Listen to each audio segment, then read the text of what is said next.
Hi, I have a new story to share with you today. It's called Wangari's Trees of Peace.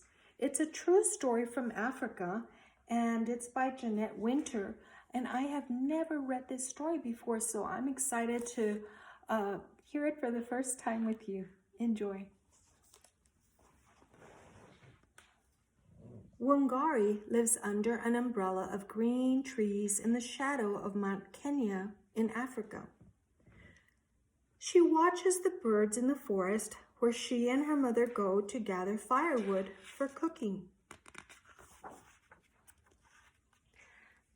And she helps harvest the sweet potatoes, sugarcane, and maize from the rich soil. Wangari shines in school, and when she grows tall, like the trees in the forest, she wins a scholarship to study in America. 6 years later, her studies over, Wangari returns to her Kenya home and sees a change.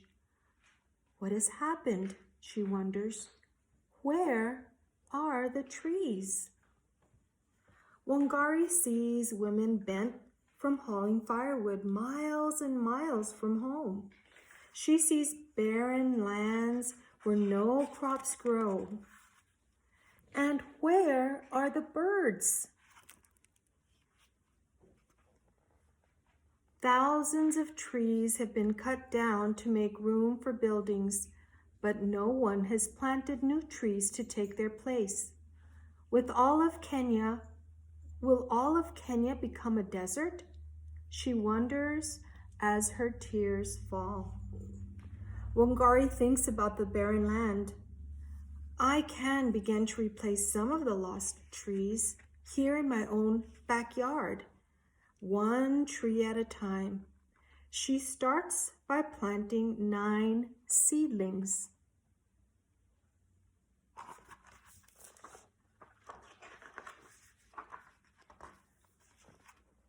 Watching the seedlings take root gives Wangari the idea to plant more, to start a farm for baby trees, a nursery. In an open space, she plants row after row of the tiny trees. Next, Wangari convinces the village women that planting trees is a good thing. She gives each one a seedling. Our lives will be better when we have trees again. You'll see. We are planting the seeds of hope.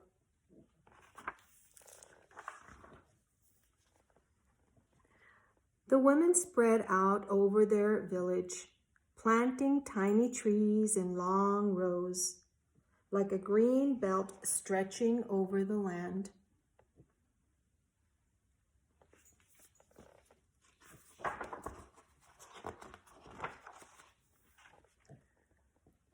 The government men laugh. Women can't do this, they say. It takes trained foresters to plant trees. The women ignore the laughter and keep planting.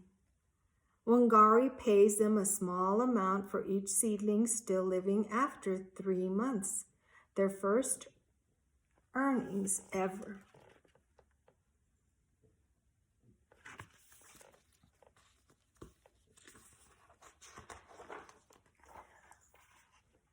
Word travels like wind rustling through leaves about the green returning to Wangari's village.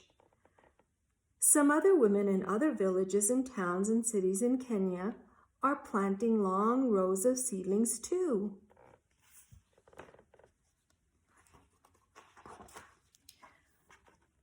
But the cutting continues. Wangari stands tall as an oak to protect the old trees still remaining. We need a park more than we need an office tower.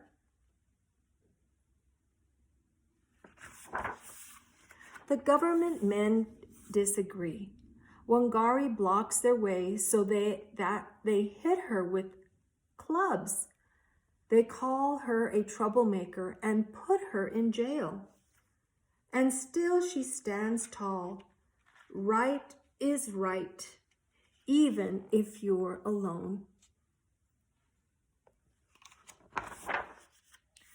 But Wangari is not alone.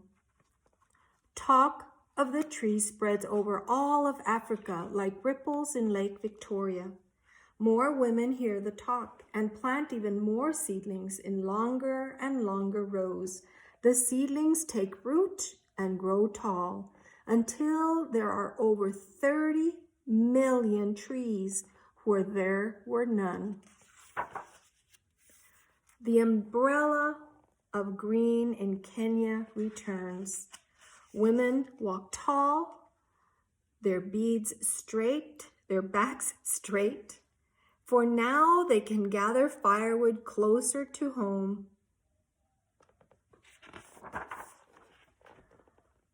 The land is no longer barren. Sweet potatoes, sugar cane, and maize grow again in the rich red earth.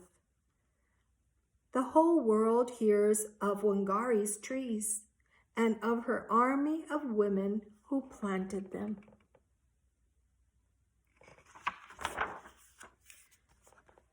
And if you were to climb to the very top of Mount Kenya today, you would see the millions of trees growing below you and the green Wangari brought back to Africa.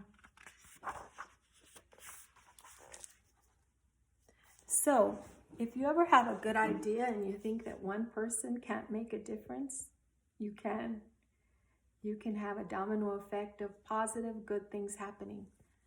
I hope you enjoyed this story. I certainly did. Take care. Have a great day. Bye.